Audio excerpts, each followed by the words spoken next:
In 2007, something happened that Microsoft has spent nearly 2 decades trying to forget. The company released Windows Vista, an operating system so bloated, so slow, so demanding of hardware that most of the computers people already owned could barely run it, and the ones that could run it often wished they could not. The backlash was immediate, visceral, and sustained. Users stayed on Windows XP. Enterprise customers refused to upgrade. Apple ran an entire advertising campaign, the famous Get It Wired Mac ads, that made Vista the punchline of every tech conversation for 2 years. And a significant number of users, fed up with Microsoft's apparent contempt for the people who actually used its software, made a decision that felt radical at the time. They left Windows entirely. Some went to Mac. A smaller but meaningful group went to Linux. That moment became known in tech history as the first great Windows exodus, the moment a critical mass of users decided that the relationship between Microsoft and its customers had become so broken that leaving was preferable to staying. Now, nearly 2 decades later, people who follow the technology industry closely are using that word again. Exodus. And this time, the scale, the speed, and the range of people involved suggests that what is happening in 2025 and 2026 is not a repeat of 2007.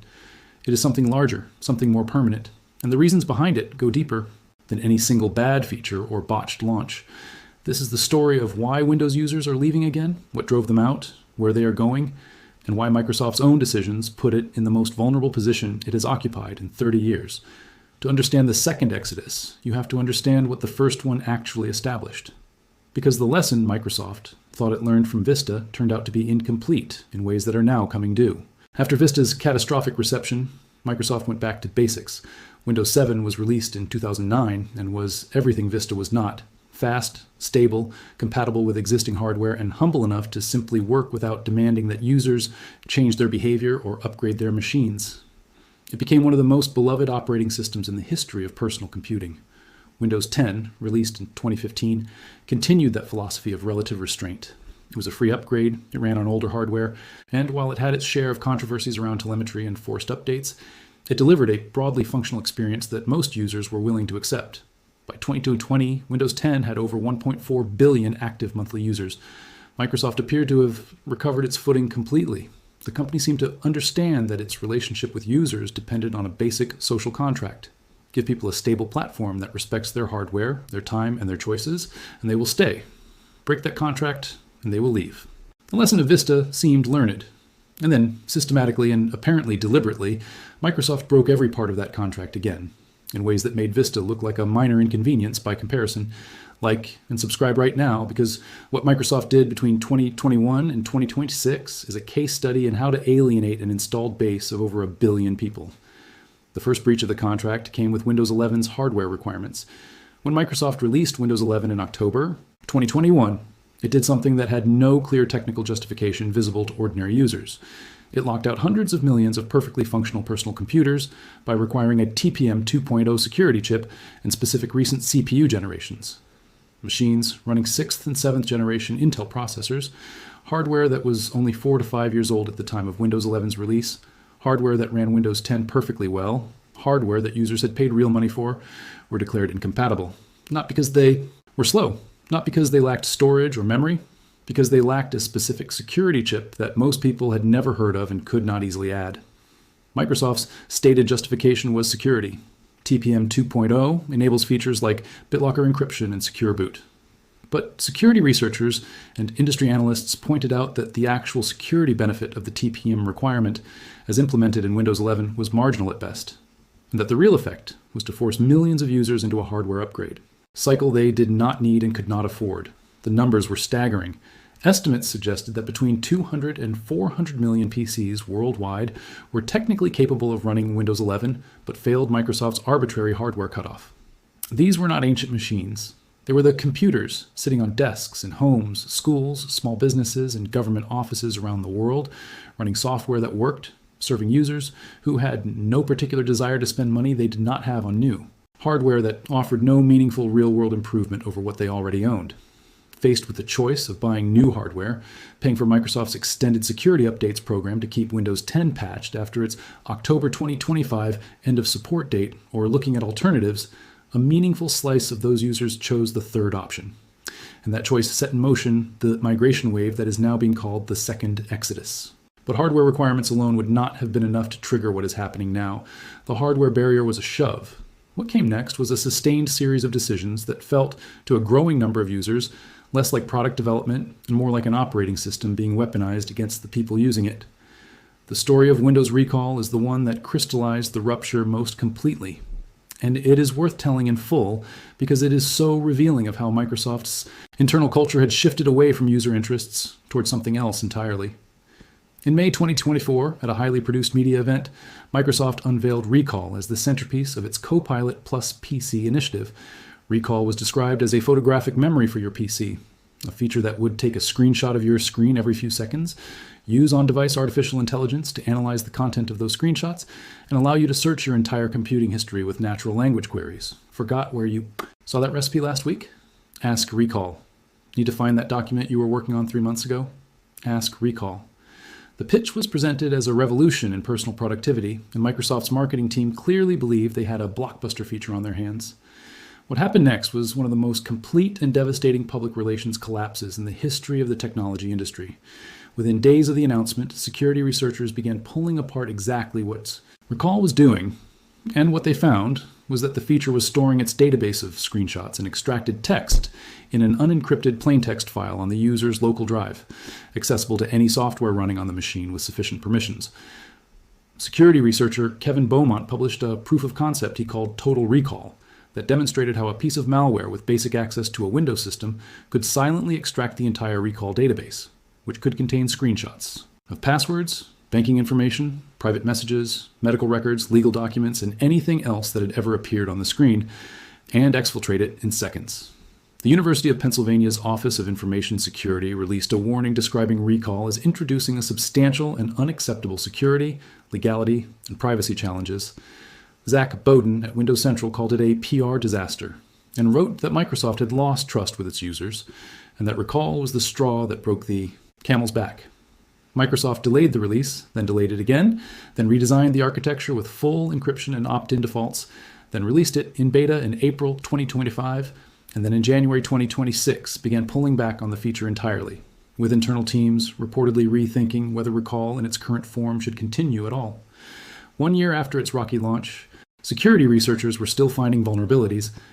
Swiss technologist Hagener released a new proof of concept called Total Recall Reloaded in 2026, demonstrating that the redesigned, encrypted version of Recall could still be exploited under certain conditions. The feature that Microsoft had presented as the future of personal computing had become, in the broader public perception, a symbol of exactly what was wrong with the company's relationship with its users. But the damage Recall did went beyond the feature itself. It made every subsequent AI integration in Windows feel like a potential version of the same thing, an intrusive, consent-ignoring, privacy-threatening system deployed on top of users without adequate warning. Like and subscribe, because what came after Recall made the situation considerably worse. The Copilot integration strategy that Microsoft pursued throughout 2025 and into 2026 generated sustained, organized, and increasingly furious backlash from exactly the users Microsoft could least afford to alienate. Copilot buttons began appearing in Notepad, in Paint, in File Explorer, in the taskbar, in the Settings app, in Microsoft Edge, in the Xbox Game Bar. Each new placement arrived without meaningful user input, often without a simple off switch, and frequently with unclear data handling practices. The Gaming Copilot controversy of October 2025 replicated the Recall pattern almost exactly. The feature was automatically installed through an Xbox Game Bar update. Users discovered it was capturing gameplay screenshots and sending them to Microsoft. Azure endpoints, network traffic persisted even when the widget was visibly closed. And removing it required using PowerShell commands with administrator privileges rather than a simple uninstall option. Security researcher Kevin Beaumont confirmed that Gaming Copilot was extracting text from gameplay screenshots and transmitting it to undocumented Azure endpoints. Microsoft defended the feature, claimed that data was not used for model training, and pointed to privacy settings that most users had not seen and could not easily find. The pattern was identical to Recall: undisclosed data collection, buried consent mechanisms, and a company response that felt more like reputation management than genuine accountability. When a Microsoft executive posted on LinkedIn describing Windows as evolving into an agentic OS powered by AI, the comments section filled with users describing their experience of Windows 11 as system instability, privacy invasion, and resource consumption with no corresponding benefit. The Windows boss had to lock replies to his social media post after the volume of negative feedback became unmanageable. Microsoft AI CEO Mustafa Suleyman asked about users finding AI features underwhelming, responded by saying he did not understand the skepticism and compared the AI revolution to playing Snake on a Nokia phone, a comparison that landed with users already exhausted by forced AI features as roughly as one might expect. An IT professional with decades of experience managing Windows environments wrote in response to Microsoft's claims about user demand for Copilot, "If that is what you heard, you need to leave your echo chamber." The disconnect between what Microsoft's executives believed users wanted and what users actually wanted had become not just visible, but operationally significant. Into this environment of accumulated frustration arrived the October 14th, 2025, end of support deadline for Windows 10, and it functioned as the trigger that converted passive dissatisfaction into active migration. Windows 10 had been running on hundreds of millions of machines worldwide, many of them hardware that was perfectly functional and which Microsoft had declared ineligible for Windows 11. When support ended, those machines faced a clear choice: pay Microsoft's extended security update fee to continue receiving security patches, upgrade to Windows 11 on compatible hardware, buy new hardware to meet Windows 11's requirements, or find an alternative.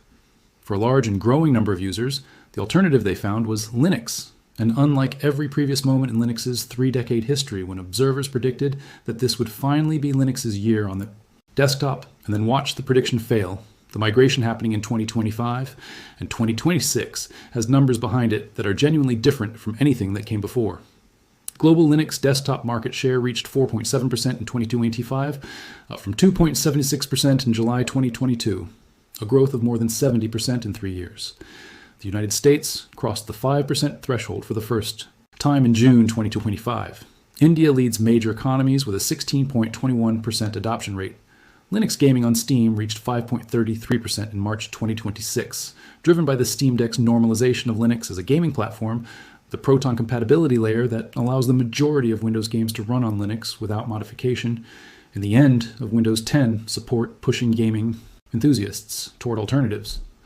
Google Trends data for search terms including how to install Linux and switch from Windows to Linux showed dramatic increases through late 2025 and into 2026. Reddit communities including r.linux and r.linux questions, filled with posts from users sharing successful migration stories, not developers and system administrators, but teachers, accountants, retirees, small business owners, and everyday PC users, describing the process of installing Linux Mint or Ubuntu and discovering that their computers felt faster, their privacy felt restored, and their software largely worked. These are not the hobbyists and ideologues who populated Linux forums in the early 2000s. These are the ordinary users who are supposed to be Windows's most loyal and most permanent constituency. And they are leaving. Like and subscribe right now, because where they are going and what they are finding when they get there is exactly what Microsoft's executives need to hear.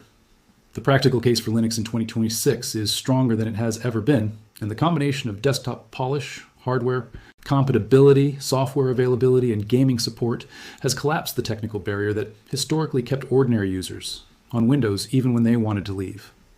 Modern Linux distributions, particularly Linux Mint, Ubuntu, and Pop! OS, have reached a level of usability where the installation process is straightforward. Hardware detection is automatic for the vast majority of consumer devices, and the day-to-day experience of web browsing, document editing, email, video streaming, and communication requires no technical expertise whatsoever. WPS Office provides a fully functional, visually familiar alternative to Microsoft Office.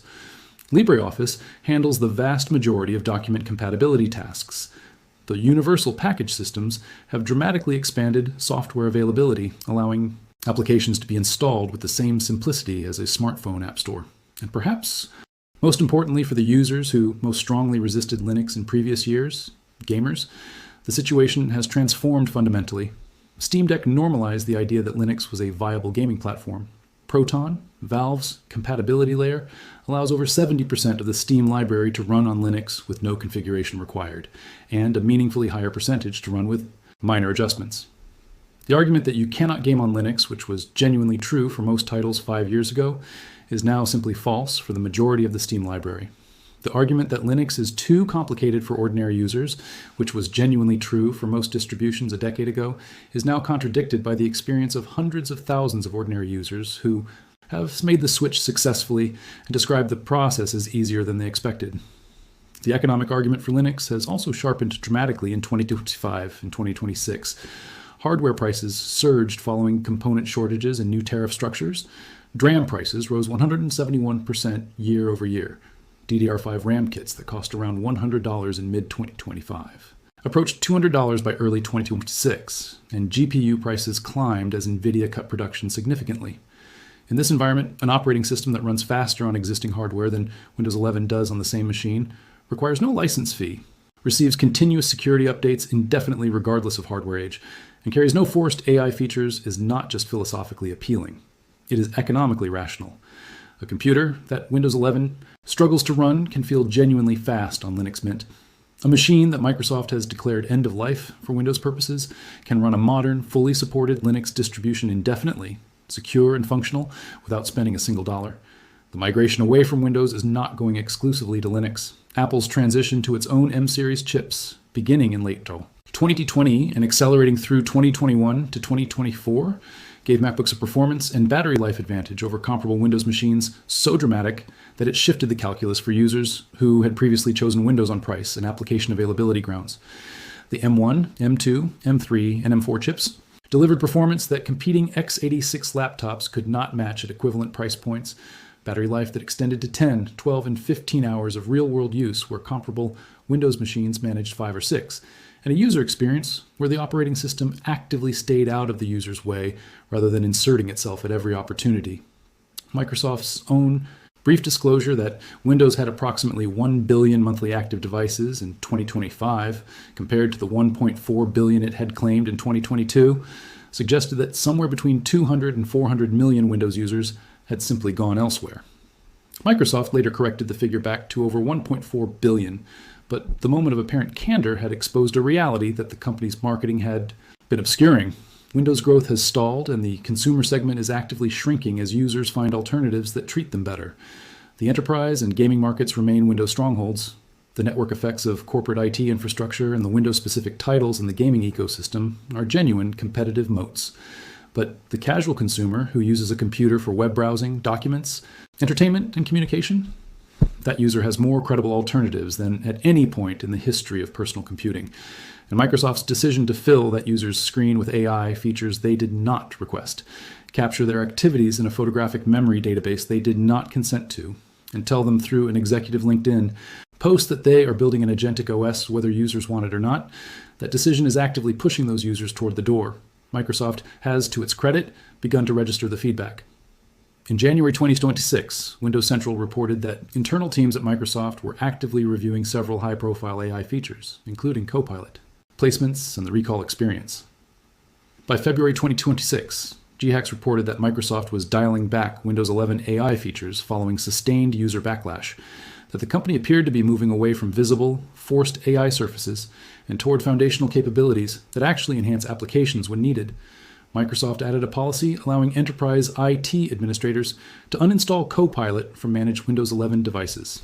The NTLite update tool gained features allowing users to strip Copilot and AI features from Windows 11 installation images entirely, a third-party solution to a problem that Microsoft created and has been slow to officially address. The company's own spokesperson, responding to TechRadar, offered the most corporate possible framing of the situation. Our approach to product development is to preview with customers and evolve with feedback. Features may change, be removed, or replaced over time as we gather input from customers.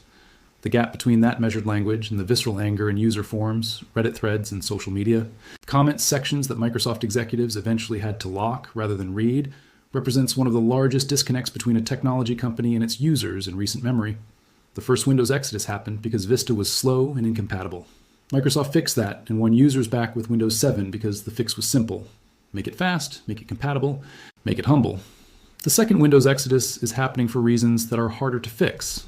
It is happening because users believe Microsoft has fundamentally changed what Windows is for, that it has transformed from a tool that serves the user into a platform that serves Microsoft's AI ambitions, Microsoft's data collection interests, and Microsoft's subscription revenue targets, with the user's preferences treated as an obstacle to be managed rather than a directive to be followed. Fixing that perception requires not a better UI or a quieter notification. It requires a genuine and sustained demonstration that Microsoft is willing to put user control user privacy and user choice above its own AI roadmap. And based on everything that has happened since Windows 11 launched, the users who are currently installing Linux Mint on machines that Windows declared obsolete are not holding their breath. Like and subscribe if this video captures what you have been feeling about your own relationship with Windows, because the conversation about where personal computing goes next is one of the most important technology discussions happening right now, and we are going to keep covering it.